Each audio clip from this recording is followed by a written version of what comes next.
अपने जिस्म को मेक श्योर करें कि वो क्लेंस हो और डिटॉक्सिफाई हो। बहुत शुक्रिया।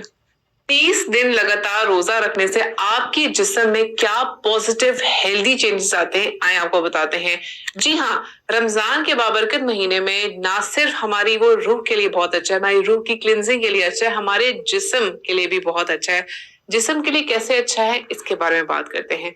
सबसे पहले जब आप पूरे 30 दिन का प्लान बनाते हैं, हमने रोजा रखना है, रमजान का महीना आ गया, उसमें जब आपके शुरू के 7 से 8 दिन होते हैं, उसमें सबसे पहले आपका जो ब्लड शुगर लेवल है वो नीचे आना शुरू होता है नेचुरली, और ब्लड प्रेशर भी नेचुरली मेंटेन हो जाता है, या जिनका हाई होता है इनका लो हो जाता है आपके, और इसकी वजह से आपके जिस्म में जो रिपेयर सिस्टम है वो एक्टिवेट होता है। दूसरा स्टेप ये होता है कि आपका जिस्म रिपेयरिंग की तरफ आना शुरू हो जाता है। जैसे ही जिस्म रिपेयरिंग की तरफ आता है, आपका जिस्म अंदर से सफाई करना शुरू कर देता है, टॉक्सिन मटेरियल बॉडी से बाहर आना शुरू हो जाते हैं। तीसरा स्टेप ये होता है कि अगले नेक्स्ट 10 डेज में, अगले 10 दिनों में आपका जो डाइजेस्टिव सिस्टम है वो रेस्टिंग पोजीशन की तरफ जाना शुरू हो जाता है, जो कि व्हाइट ब्लड सेल्स की प्रोडक्शन को बढ़ाता है, जिससे आपके जिस्म में रिपेयरिंग शुरू हो जाती है।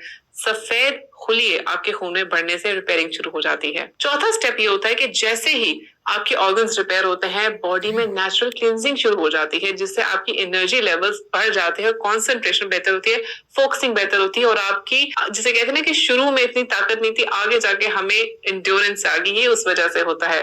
अच्छा, उसके बाद नेक्स्ट स्टेप, फिफ्थ स्टेप ये होता है कि आपके टॉक्सिन्स एलिमिनेट होना शुरू हो जाते हैं। आपका जो लिवर, किडनीज और आपकी जो आंत में जो जो टॉक्सिन्स मौजूद होते हैं वो बाहर निकलना शुरू हो जाते हैं, आपकी बॉडी पीक परफॉर्मेंस की तरफ जाना शुरू होती है। सिक्स्थ स्टेप ये होता है कि आपकी जो परफॉर्मेंस और एनर्जी है वो बढ़ना शुरू हो जाती है। आखिरी दिनों में स्पेशली जो लास्ट डेज की तरफ आते हैं रमजान के महीने के, आपकी बॉडी अडेप्ट होना शुरू हो जाती है और आपकी एनर्जी और परफॉर्मेंस बहुत बेहतर हो जाती है। सेवंथ चेंज ये होता है कि ऑटोफेगी प्रोसेस चलना शुरू होता है। रोजे के दौरान स्पेशली जब आपको भूख प्यास की हालत में होते हैं तो जिस समय ऑटोफेगी होती है, यानी कि आपके जो सेल्स होते हैं वो ऑटोफेगी की तरफ जाते हैं, आपके टॉक्सिन्स बॉडी से रिमूव होते हैं जो आपकी सेहत के लिए बहुत बुरे होते हैं, और आप हेल्दी होना शुरू हो जाते हैं। आठवां सबसे इंपॉर्टेंट चीज ये होती है कि आपके हेल्थ बेनिफिट्स इसमें बहुत हैं।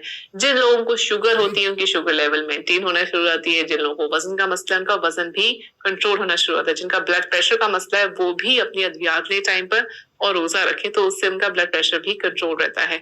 अच्छा, इस सब में बहुत जरूरी है कि हम अपनी खुराक का बहुत ख्याल रखें, यानी कि डीप फ्राइड चीजें नहीं लेनी, आपने ज्यादा कार्ब्स नहीं लेने, अपनी हेल्दी डाइट और हेल्दी फूड्स लेने, जिसके रिलेटेड वीडियोस मेरी और डॉक्टर फान की बहुत आपके लिए मौजूद हैं।